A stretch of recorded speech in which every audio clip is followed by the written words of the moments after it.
할렐루야. 11월 8일 금요일 매일 성경 묵상 가이드입니다. 오늘 말씀은 디모데전서 5장 1절에서 16절의 말씀입니다. 오늘 본문이 과부에 대해 어떻게 해야 하는지에 대해 가르치는 말씀인 듯 보입니다만 사실은 성도들을 대하는 목회자의 마음과 태도에 대해서 권면하는 그러한 내용이라 볼 수 있습니다.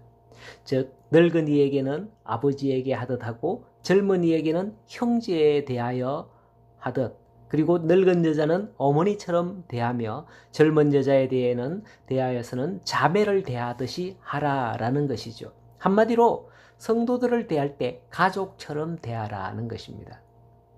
이러한 권면은 교회가 하나님을 아버지로 모시는 공동체이기 때문에 작은 가족이 교회 공동체에 확장되어서 교회 공동체가 가족이 되며 나아가서 온 세상을 믿는 자들이 하나님 안에서 가족이 된다라는 것을 의미하는 것입니다.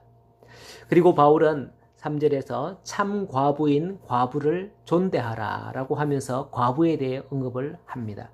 당시 고아와 과부는 약자에 대한 대명사였었죠. 고대에서는 남자가 결혼할 때 결혼 지참금을 주고 여자를 데려오는 게 일반적입니다. 이렇게 해서 여성들은 결혼을 하게 되면 남편에게 종속되는 문화에 과부는 사회적인, 경제적인 약자로 전락할 수밖에 없었던 겁니다. 어떻게 그렇게 과부가 많아졌느냐? 당시는 과부와 고아가 많았던 원인이 바로 전쟁입니다. 가난한 자들은 전쟁에 나아가 싸움으로써 그 싹을 받거나 아니면 사회적 지위도 얻게 되죠.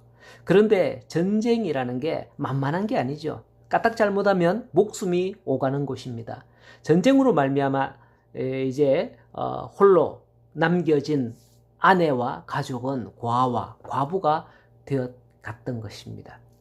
오늘날에도 저 중동 지역에 벌어지는 전쟁은 수많은 난민을 양산하고 있고요. 그 중에는 어린아이들 고아나 또 과부가 된 그런 비참한 모습이 언론에 보도되기도 하죠. 신약교회는 이러한 자들을 내버려 두지 않았습니다. 사도행전 6장에 보면 과부들을 적극적으로 구제하는 일이 나오죠. 이를 위해서 7 집사까지 선출해서 형제들아 너희 가운데 성령과 지혜가 충만하여 칭찬받는 사람 7을 택하라. 우리가 이 일을 그들에게 맡기고 우리는 오로지 기도하는 일과 말씀 사역에 힘쓰리라 그렇게 말했습니다. 물론 교회는 구제단체와 같은 NGO 단체가 아닙니다. 하지만 어려움에 처한 이들을 외면하지 않고 돌봐줘야 하는 것이죠. 그렇게 함으로써 복음의 전도의 문이 열리게 되는 겁니다. 앞서 바울의 권면은 가족이라고 그랬죠. 복음의 가족을 돌봄이 마땅한 거예요. 왜냐하면 8절에 보면 누구든지 자기 친족, 특히 자기 가족을 돌아보지 아니하면 믿음을 배반한 자요 불신자보다 더 악한 자니라 라고 하는 겁니다. 그들의 가족이 그들을 돌보는 게 맞죠. 그럼에도 교회가 그들을 가족으로 받아들이고 섬기게 될 때에 하나님의 영광이 된다라는 것이죠. 그러기 위해서 참 과부 아닌 과부 구분하라고 하죠. 쉽게 말해서 60이 넘은 과부와 젊은 과부로 나누게 됩니다. 본문에서.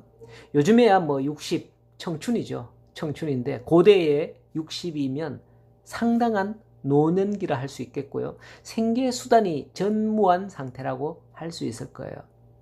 교회가 돕는 참 과부는 10절에 자녀를 양육하며 나그네를 대접하며 성도들의 발을 씻으며 환난당한 자를 구제하는 등의 선한 행실을 가진 이런 이들을 참 과부의 명부에 올려 도울 것을 권면하고 있습니다. 사도행전 9장에 보면 다비다, 그 번역하면 도르가라는 사람인데요. 다비다라는 사람이 나옵니다. 그가 죽었는데 모든 과부가 울면서 도르가가 살았을 때에 과부들에게 지어준 겉옷과 속옷을 베드로에게 내어 보이면서 베드로를 청하여서 그 앞에서 막 울고 슬퍼합니다. 그때 베드로가 죽은 다비다를 살리는 이적을 행하죠. 이로 말미암아 온 요파 사람이 알고 많은 사람이 주를 믿었더라라는 그런 내용이 사도행전 9장에 기록되어 있습니다.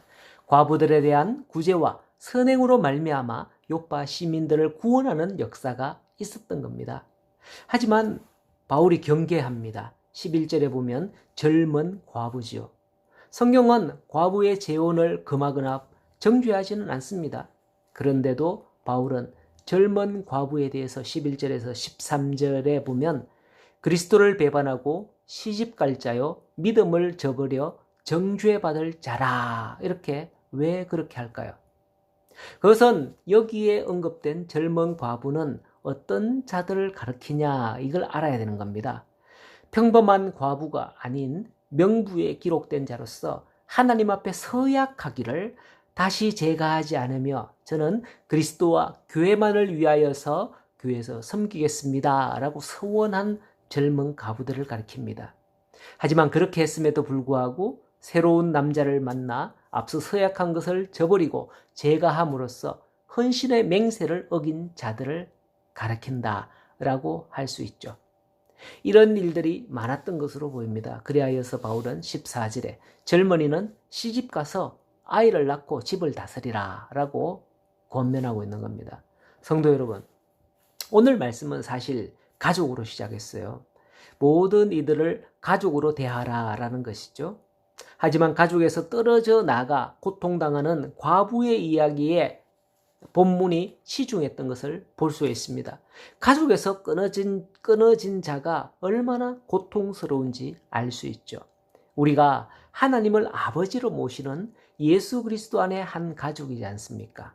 혹 젊은 과부처럼 믿음의 서원을 저버리고 믿음을 저버린 자가 되지 않도록 하십시다.